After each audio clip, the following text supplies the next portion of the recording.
यहाँ पर जो तस्वीरें हम दिखा रहे हैं वो तस्वीरें बेहद भयावह हैं, गांव पर हमले की तस्वीरें राजेश। और यकीनन ये बहुत सारे सवालों को, क्योंकि जब जब युद्ध की बात आती है तो उसमें सबसे बड़ी प्राथमिकता और जोर इस बात को लेकर दिया जाता है कि कोई भी आम नागरिक उसमें हताहत ना हो।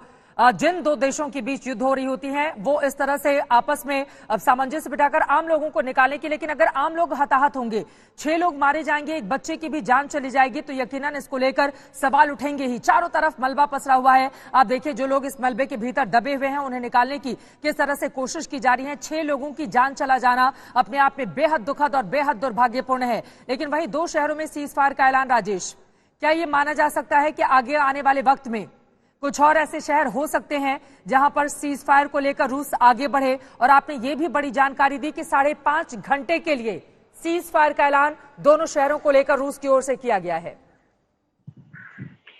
देखिए चित्रा, मैं अपनी बात को दोहराऊंगा। रूस ने शुरू से बोला है कि वो इस लड़ाई में लोगों को नहीं मारना चाहते, सिविल लोगों को नुकसान नहीं पहुंचाना चाहते। इवन यूक्रेनियन आर्मी के लिए उन्होंने अपील की थी कि आप हथियार डाल दें और लड़े ना, क्योंकि हम किसी को यहाँ मारने नहीं आए हैं, हमारा अपना मकसद है, अपनी सिक्योरिटी इसको पूरा करने आए हैं। जहां तक सीज फायर का सवाल है, मुझे लगता है जब दूसरे बड़े शहर घिरेंगे तब भी किसी ना किसी तरह से वो सीज फायर अनाउंस करे ना करें, लेकिन किसी तरह का ह्यूमैनिटेरियन कॉरिडोर बचे हुए लोगों को उन शहरों से बाहर निकलने के लिए जरूर प्रोवाइड करेंगे। और जैसा मैंने आपको बोला, ये सिर्फ ह्यूमैनिटेरियन कारणों से नहीं उन्होंने ये जो है सीज फायर अनाउंस की है 2 शहरों में, इसका मिलिट्री कारण भी है। और मिलिट्री कारण ये है कि जो मिलिशिया रेजिडेंशियल एरिया से फायर करता है वो अब नहीं कर पाएगा। अगर वो ऐसा करेंगे खाली बिल्डिंग से जिसमें से सिविलियंस निकल चुके हैं, तो ये अपने आप में गारंटी है कि सिर्फ मिलिशिया उस बिल्डिंग में है।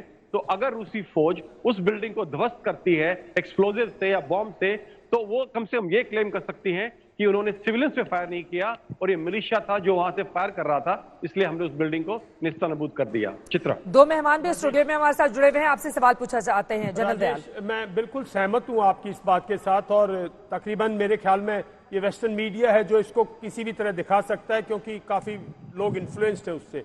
तो हकीकत शायद ग्राउंड पे ऐसी है। लेकिन राजेश, एक चीज समझ में नहीं आती कि खार्किव का तो मैं आपके साथ उसमें भी सहमत हूं कि रशिया का कंट्रोल है, लेकिन उस पर डिक्लेयर नहीं कर रहा। क्यों नहीं कर रहा, हमारी समझ से बाहर है इस टाइम पे। पर सूमी में और चिरजीव में जो बार बार जो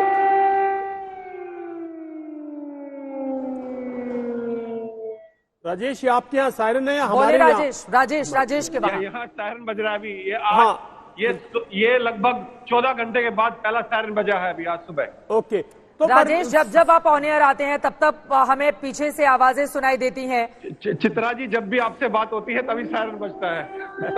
और लगातार ये सिलसिला चलता रहता है, ये दूसरा सायरन है। राजेश, अपनी बात को भी आप कहते हैं। जी। राजेश, सूमी और चिरजीव में क्यों अभी भी इतना घमासान युद्ध चल रहा है? मुझे नहीं आ रही है। 1 सेकंड सर, आप मुझे मिनट दे दें। बहुत तेज सायरन तो आवाज कम है। जी अभी बोलिए, प्लीज बोलिए।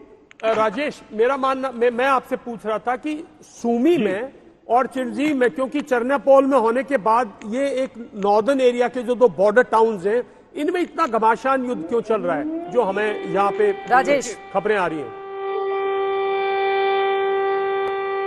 आवाज नहीं आ रही, मैं आपको सुन नहीं पाऊंगा। 1 सेकंड मुझे दे दें, थोड़ा ये कम होने दीजिए।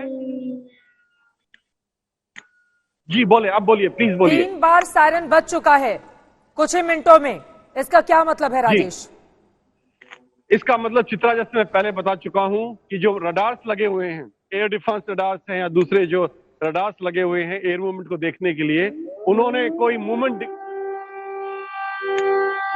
मूवमेंट देखी हवा में, चाहे वो जहाज हो सकते हैं, मिसाइल्स हो सकते हैं।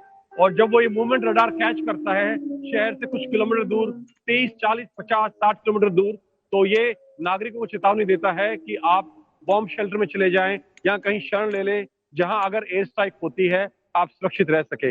इन एयर साइंस का मतलब ये है। चित्रा।